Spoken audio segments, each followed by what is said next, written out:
Assalamualaikum warahmatullahi wabarakatuh.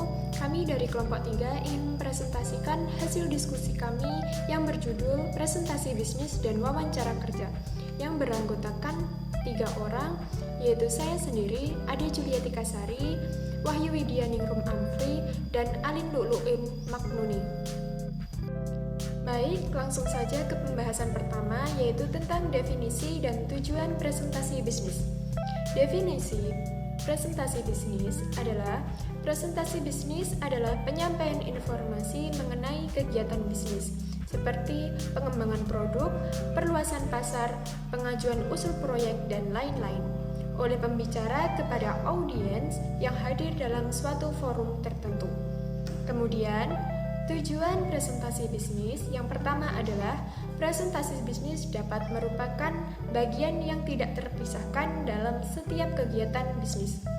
Seseorang pembicara yang melakukan presentasi di hadapan audiens tentunya memiliki tujuan tertentu yang ingin dicapai.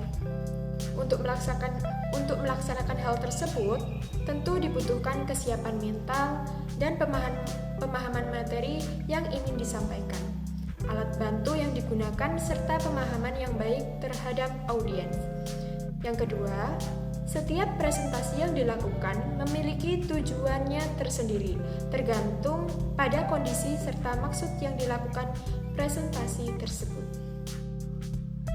Selanjutnya, secara umum tujuan dari suatu presentasi bisnis antara lain yang pertama yaitu untuk menginformasikan pesan-pesan kepada audiens.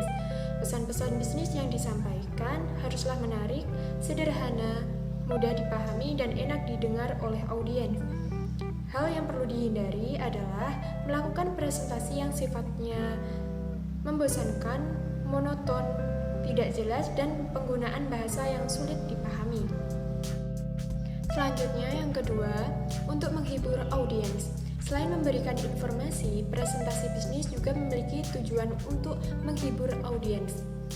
Dalam arti bahwa untuk mencapai tujuan presentasi bisnis, seorang pembicara perlu menyelipkan humor-humor yang segar yang mampu menghidupkan suasana. Namun, suasana yang sebenarnya perlu tetap dijaga agar tidak lepas kendali dan tujuan presentasi bisnis yang sebenarnya bisa tercapai.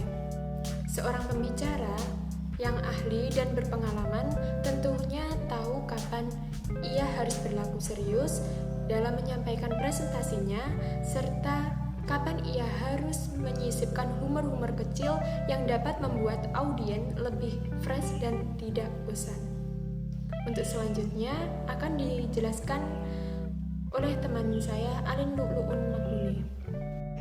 Menyentuh emosi audiens. Selain muatan inti dari presentasi disampaikan serta mampu menghibur para audiens, presentasi juga harus mampu menyentuh emosi dan perasaan audiens dalam memahami material audisi dari presentasi. Dibutuhkan suatu keahlian tersendiri dalam penyampaiannya. Biasanya pada saat menyampaikan presentasi, pembicara mengkombinasikan kemampuan ekspresi, intonasi suara, sikap sehingga mampu membuat audiens terhanyut dalam pemahamannya. Memotivasi audiens untuk bertindak sesuatu. Dalam memotivasi audiens, seorang pembicara perlu menyatakan secara eksplisit dan bukan menggunakan bahasa basi. Persiapan presentasi bisnis. Presentasi bisnis harusnya dilakukan dengan persiapan yang matang agar tujuan presentasi dapat tercapai. Persiapan yang diperlukan untuk presentasi bisnis mencakup beberapa hal, yaitu sebagai berikut. A. Penguasaan terhadap topik atau materi yang akan dipresentasikan. B. Penguasaan berbagai alat bantu presentasi. C. Menganalisis audiens. D. Menganalisis berbagai lingkungan lokasi atau tempat untuk presentasi. Alat bantu presentasi bisnis, yaitu seiring dengan perkembangannya teknologi mempengaruhi kemajuan alat bantu presentasi bisnis. Seorang pembicara juga harus mengikuti perkembangan zaman dan teknologi.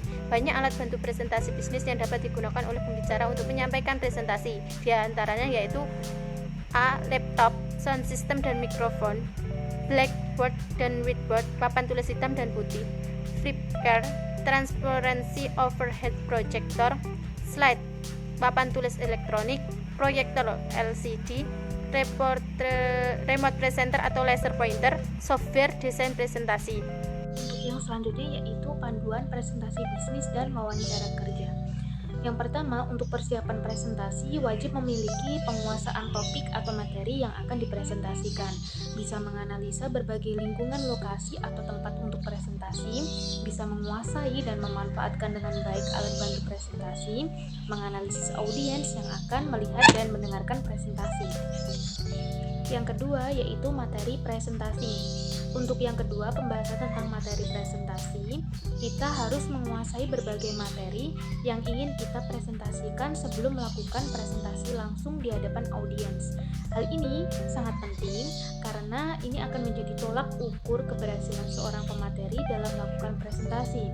Jika kita tidak sungguh-sungguh akan pemahaman sebuah materi, tentu akan menghambat penyampaian pesan terhadap audiens. Selain itu, juga akan memberikan citra atau image yang kurang baik bagi pembicara yang bersangkutan. Yang ketiga yaitu bahasa tubuh. Dalam melakukan presentasi bisnis, sebenarnya bukan hanya tentang ucapan atau pembicara yang akan jadi perhatian. Perlu kita ketahui bahwa presentasi adalah bentuk komunikasi nonverbal, maka akan sangat dibutuhkan apabila kita melakukan gerakan-gerakan atau gestur tubuh yang baik saat melakukan presentasi bisnis. Di antaranya yaitu meliputi ekspresi wajah, senyuman, kontak mata, gerakan tangan, gerakan kepala, dan juga cara berdiri. Yang keempat yaitu percaya diri. Salah satu faktor yang menyebabkan puncak keberhasilan dalam segala kegiatan presentasi bisnis adalah rasa percaya diri yang kuat dari pembicara ketika ingin melakukan presentasi bisnis. Untuk yang terakhir yaitu panduan wawancara kerja. Wawancara kerja adalah suatu yang harus dilalui saat ada lowongan pekerjaan yang sudah dilamar. Wawancara kerja sendiri merupakan komunikasi dua pihak dan mempunyai tujuan. Dalam penerimaan suatu tenaga kerja, wawancara adalah suatu proses seleksi dan dilakukan untuk memastikan calon tenaga kerja yang sesuai dengan hasil tes. Sebelumnya kemudian bertemu langsung dan pertemuan itu digunakan untuk mengetahui cara berpikir dan sikap kerja. Dan berikut terdapat panduan melakukan wawancara kerja. Yang pertama yaitu persiapan wawancara kerja. Berpenampilan rapi, menunjukkan sikap profesional, memakai pakaian yang tepat, dan membawa benda wajib yang harus disiapkan saat akan melakukan wawancara. Di antaranya yaitu nomor telepon perusahaan, surat referensi, resume, pena, persiapkan mental, dan percaya diri. Yang kedua, hal-hal yang perlu dihindari saat wawancara kerja. Hindari pakaian yang mahal dan make up berlebihan untuk wanita. Jangan tampil cuek dan angkuh. Hindari terlalu banyak bicara yang tidak berhubungan dengan pekerjaan saat wawancara. Hindari menanyakan gaji kecuali pewawancara yang terlebih dahulu mengajukan pertanyaan tersebut. Mencari informasi sebanyak-banyaknya mengenai bidang pekerjaan yang dimaksud. Menanyakan tentang pekerjaan dan perusahaan kepada pewawancara. Baik, cukup sekian presentasi dari kelompok kami. Apabila ada kurang lebihnya, kami dari kelompok 3 mohon maaf yang sebesar-besarnya. Terima kasih. Wassalamualaikum warahmatullahi wabarakatuh.